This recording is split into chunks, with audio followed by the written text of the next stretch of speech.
welcome to Pet Talks TV. This is your family's talk show. If you love pets, where nothing is too petty for us to talk about when it comes to you or your pets.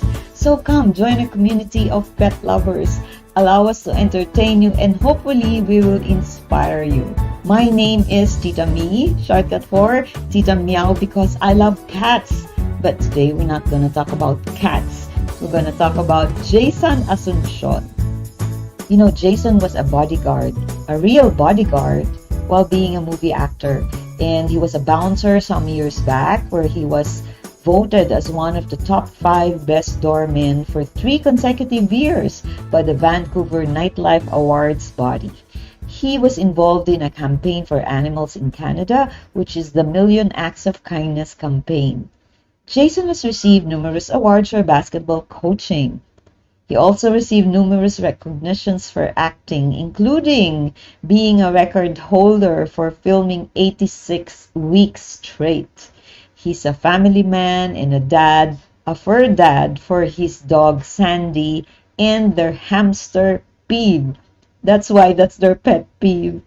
Friends, let's welcome no one else but Jason Asuncion.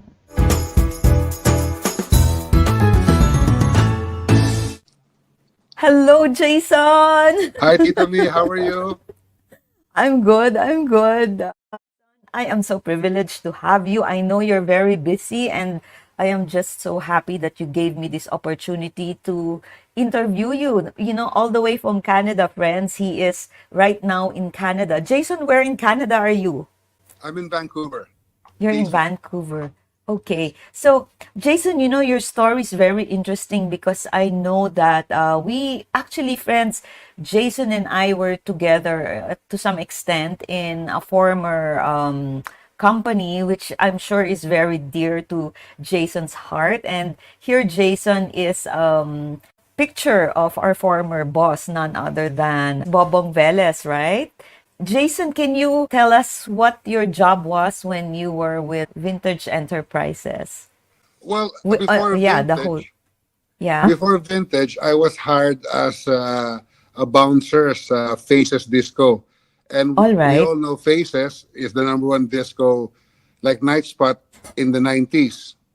And Okay. the owner of Faces is Sir Bobong. Mm-hmm. So All right. when I was working in Faces, I had the privilege of course, meeting the owner, and yeah, and he also owned in Vintage Sports. We covered the PBA, Mm-hmm. right? So uh, I was so attached to that company.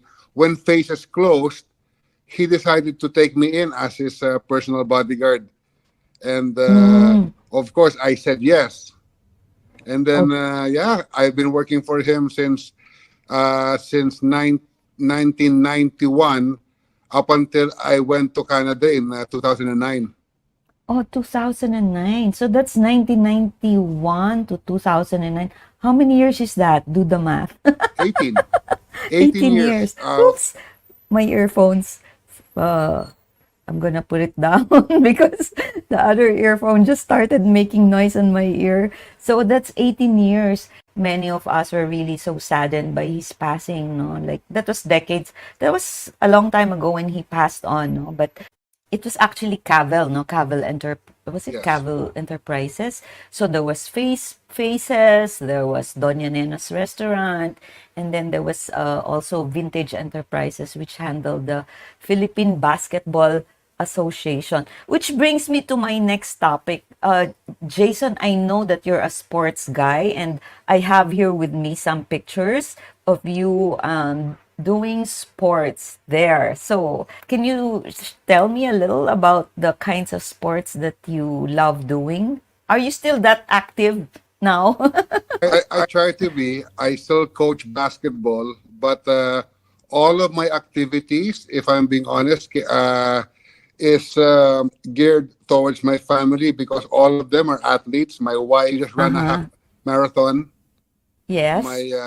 My children, both of them play high level basketball. At least my daughter did once, but now she's about to graduate college, and Yes. my son likes like plays high school basketball here. So it's more of the ako yung sumasabay sa kanila. So, but I see also that you have a group because I saw in one of your posts. No, of course, I had to do some research on you, and I see that there's this group. I don't know if you can see it from your device, but there's a group, and what you do, you said according to your post, is that you gather players together and then you compete in different tournaments. Is Yes, it's what? AAU.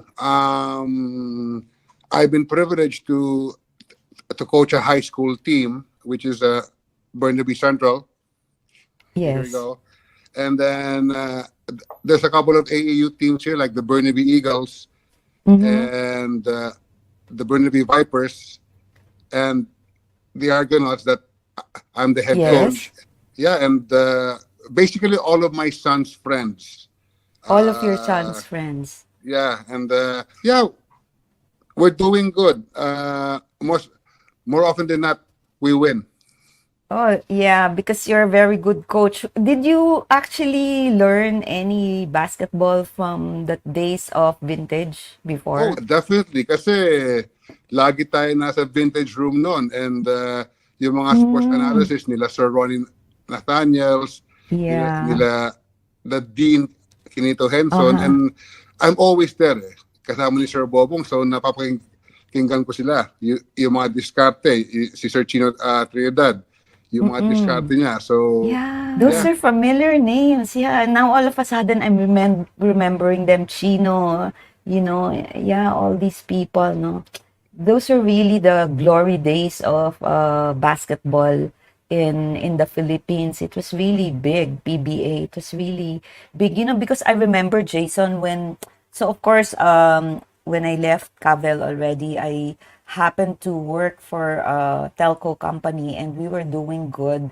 But, like we really put a lot of budget to sponsor the PBA because our director, our regional director, really thought that, to be seen, you have to be part of the PBA. So what a privilege, no? And it's Yes. it's And it's a yeah. we were working at that time na, kumbaga, like vintage sports was so good sa PBA. Yun ang glory Yes. days eh. Yes, yes. Imagine, ang daming commercials noon, ibang klase, ang daming Yes. sponsors noon. Yeah.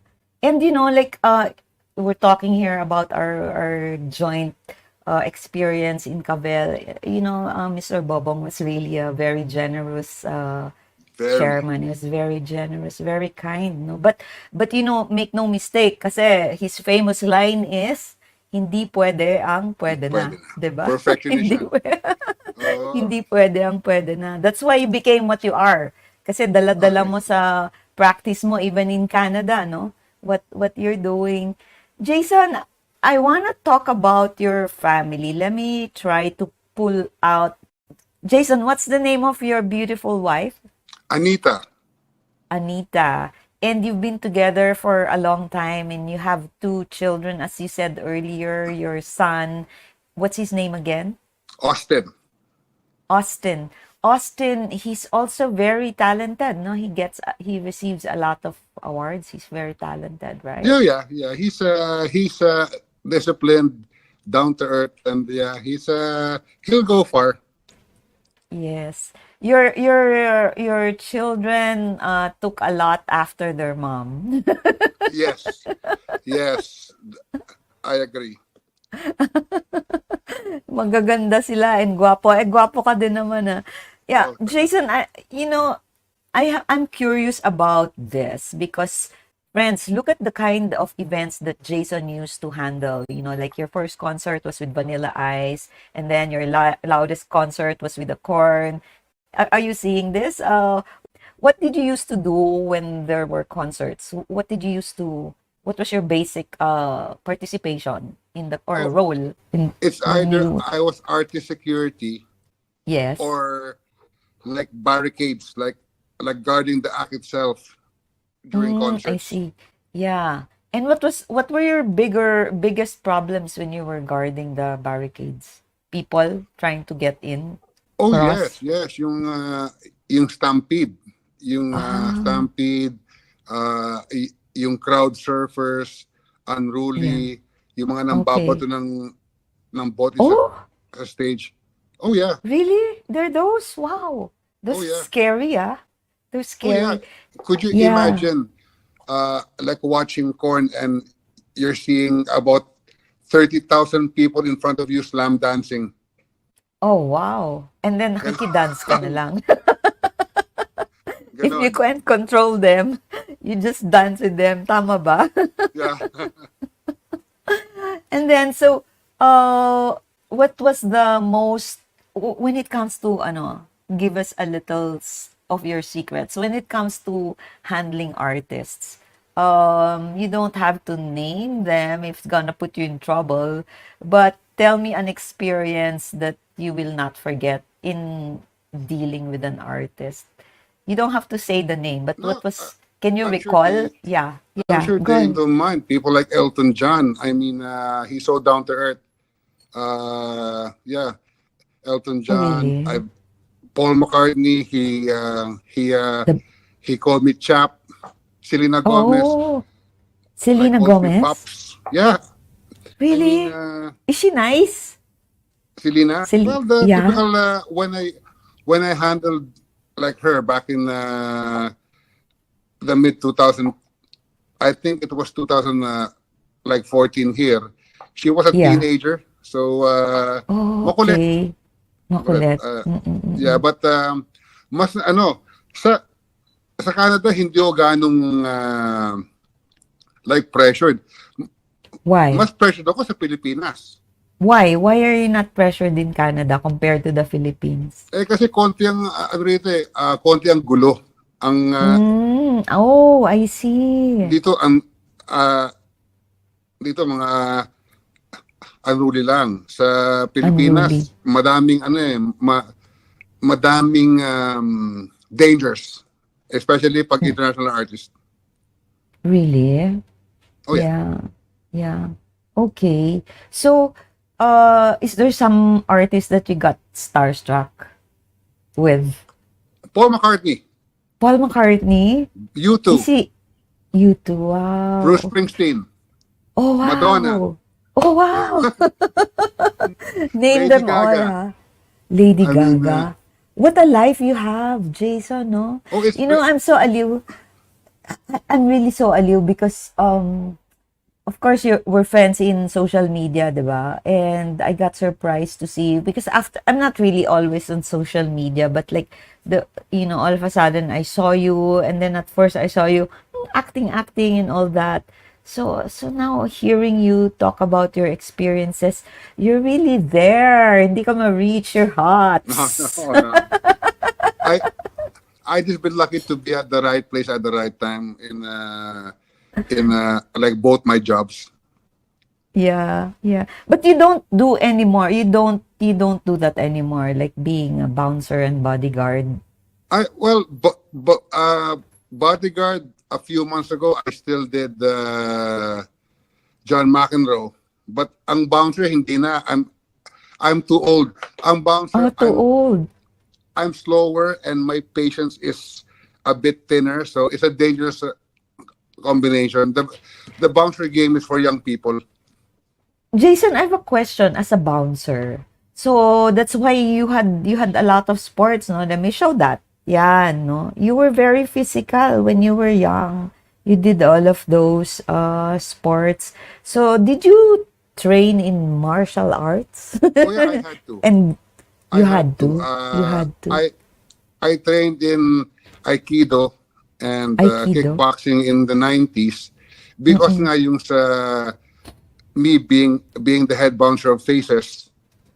Uh, Yes, yeah, I you like had really to. had to. And then, as you know, I also have my company in the Philippines, the APS Is it Bouncers. is it still ongoing, your Yes, business yes, yes, here? yes, yes. So that's remote. You don't manage it anymore. It's just Like bringing you the sometimes money. I'm still a consultant.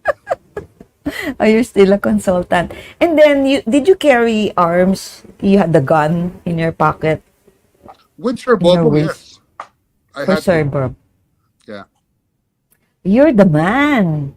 You're the man. I'm talking to the man. Like he your experiences are so interesting. They're really different from the normal people. Different. You're a different animal. That's why they call you. Wait, they call you What, the badass. Wait, baddest man on where's the that planet? thing? I prepared something. Yeah, the baddest man in the planet. What was this about? When it had something to do with the queen. What was this about? I call You know, myself that. you call yourself that. No, it's just when I was being a bouncer at a sports bar called the Pine. One of Yes. the like customers like called me Tyson. She always called me Mike Tyson, and we all know Mike Tyson is the baddest man on the planet. So I said, that's a good Mm, tell for me. Okay, like from now on, I'm the baddest man on the planet. yeah. Let's talk about your action roles. So these are your action roles you have here. These are from different movies. And let me share with them.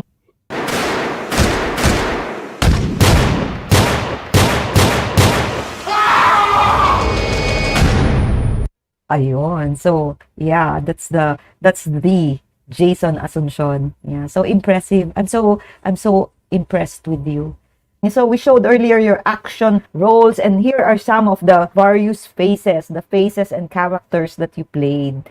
Among all of these, among the ones that I'm showing on screen, which one was most challenging to you in terms of characterization? The one in the lower left, Lower left. Ah, when I had all the tattoos. yeah. Yeah, Those were fake tattoos. What was your character there? Raha Humabon. Oh, okay, okay. And all right. So did you have this is in what's the name of the show that was on? Uh, it's a show called Boundless. It's a story about Ferdinand Magellan. Ferdinand Magellan. Actually, I have that here also. These are some of the movies and TV series that you participated in, right? Yang Hail Marie is a Yeah. short film for the Yes. Asian Film Fest here in like Vancouver. Yeah, Y- we also won a few awards with that.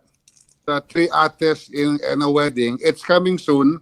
It's under production now, but we finished filming. It's it, it's an awesome cast, awesome story, very very funny. It's a comedy. Yeah. Yes. I saw that you also did it was like an MTV you sang, no, but I didn't bring it up anymore because I might get flagged for copyright. No, no, There's an M. it's Ah, okay. really? All of my materials on my social media, and I'm allowed to show it and post it. Ah, that's nice. Yeah. So let's show that. Should I ask? We're cool.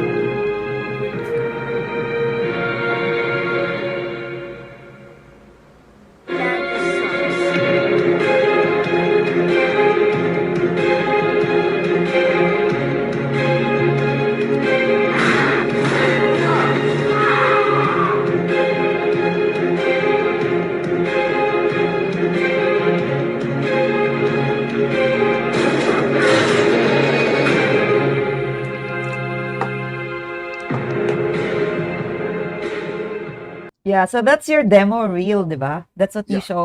Yeah. Tell me about how you started because I know like from the Philippines you were already acting. What was your very first acting role? What I was was your seven very years first? old. I Ah, did I really? Yeah, I did a commercial for Press to Milk.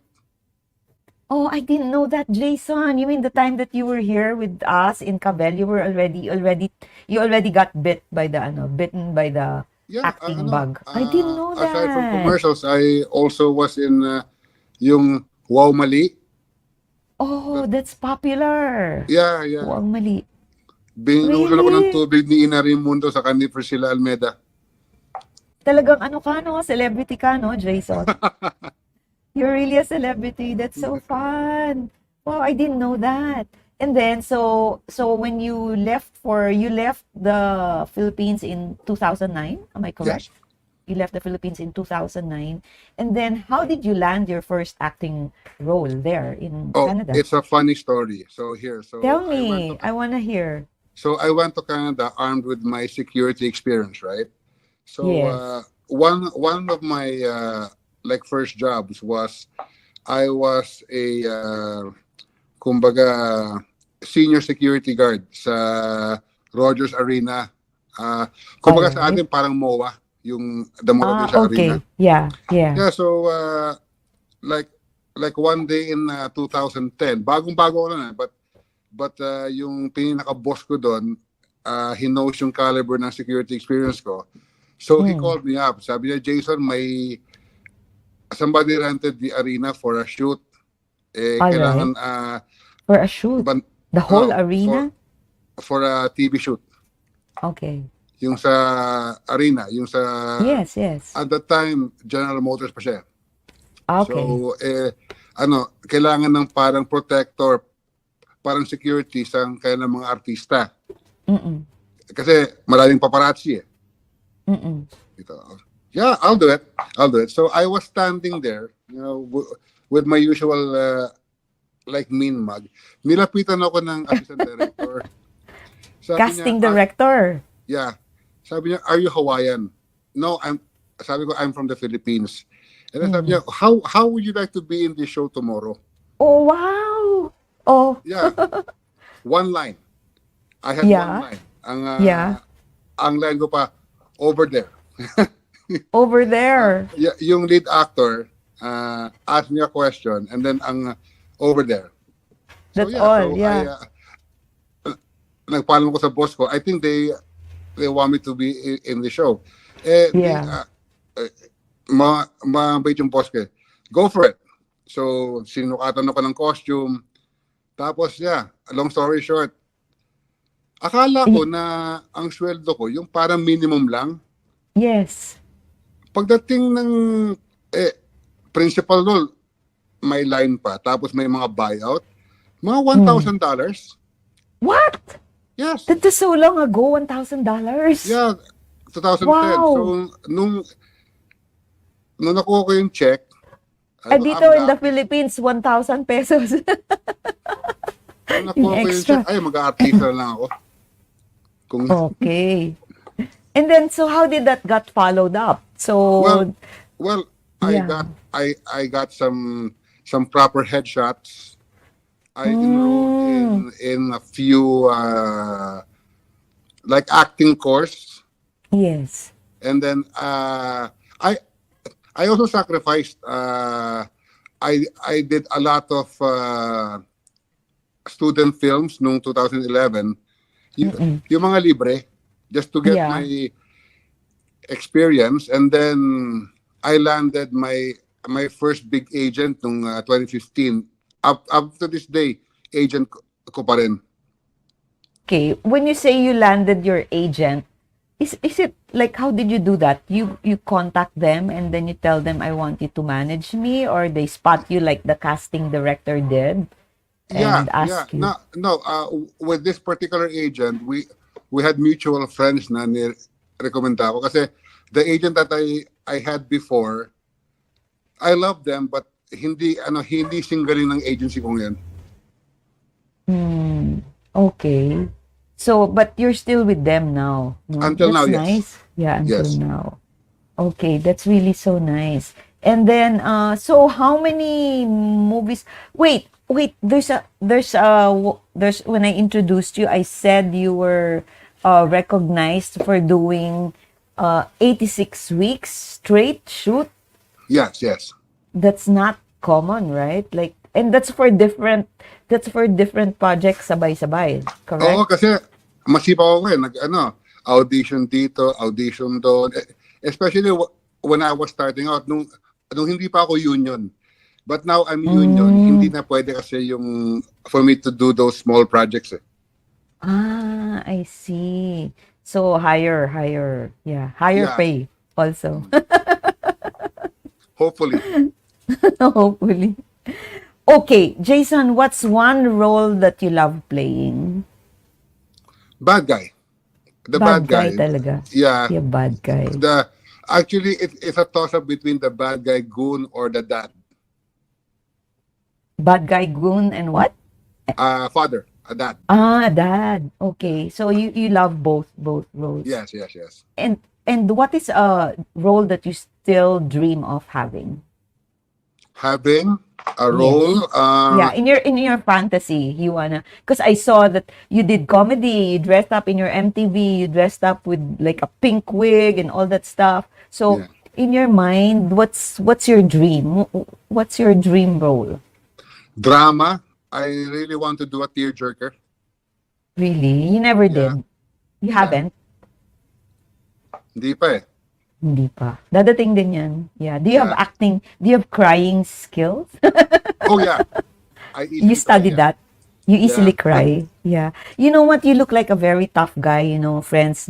Jason looks like he's really tough and bad, but sometimes the baddest looking people are those with the most tender hearts, 'di ba?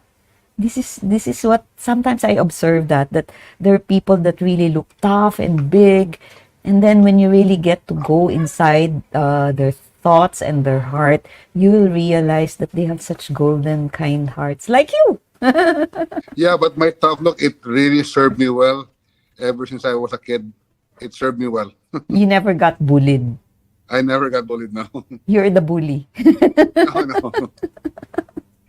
You're such a good man, no, Jason? Thank Nakakatuwa you. ka. I wanna talk about the advocacy here. An animal's life forever. And help the BCSPCA fight animal cruelty. Together, let's do 1,000,000 acts of kindness this year. And improve the lives of companion farm and wild animals. Kindness is contagious. Join the movement at millionacts.ca. Tell me about that. How did you become a model for that?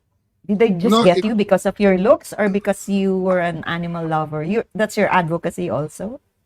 no, because a friend of mine asked Yes. me, Jace, I would like you to do this for me because kumbaga project niya yan eh. Sabi niya, "What?" Okay. It's for the SPCA. And when I mentioned it to my wife, oh, he said, "Yeah, go for it. It's a big society for protection for animals, eh, Mm-mm-mm. yung SPCA, and it's where we actually got Sandy sa BC SPCA. You We got him adopted her from through there. that. Her Yeah. from there. Okay.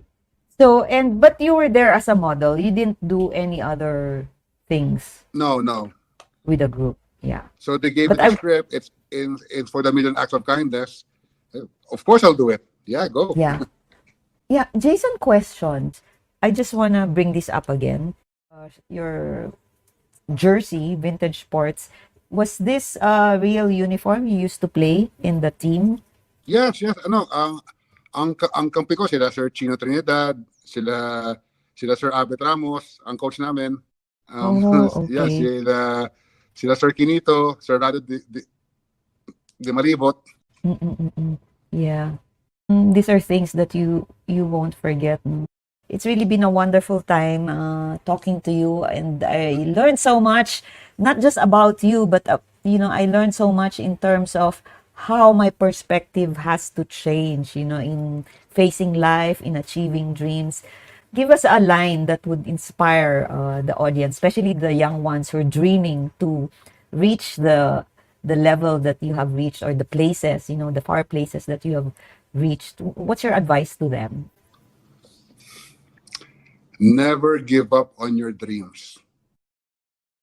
Last question. Was there ever a time, Jason, that you felt discouraged with what Oh what yes, you it happens all yeah? the time. Alam mo, Tita Mi, ang acting is feast or famine. There's sometimes na dikit-dikit ang projects. There's Really? sometimes na talagang like 6 months, wala. And Mm-mm. one more advice, never give up on your dream, but Mm-mm. never leave your day job. Oh, good. Yeah, that makes a lot of sense. The work that I have now, my day job, I've been here since Yes. 2009. Since I got Really? here. My first job. Wow. Yeah. I think there are people that are like that, eh. You get spotted by those that are looking. You have that X factor thing. You have that it, di ba? Thank Tama? you. So you're blessed. You're blessed. So Jason, thank you so much for the time you've given me, Thank you for and having me. it's been a pleasure.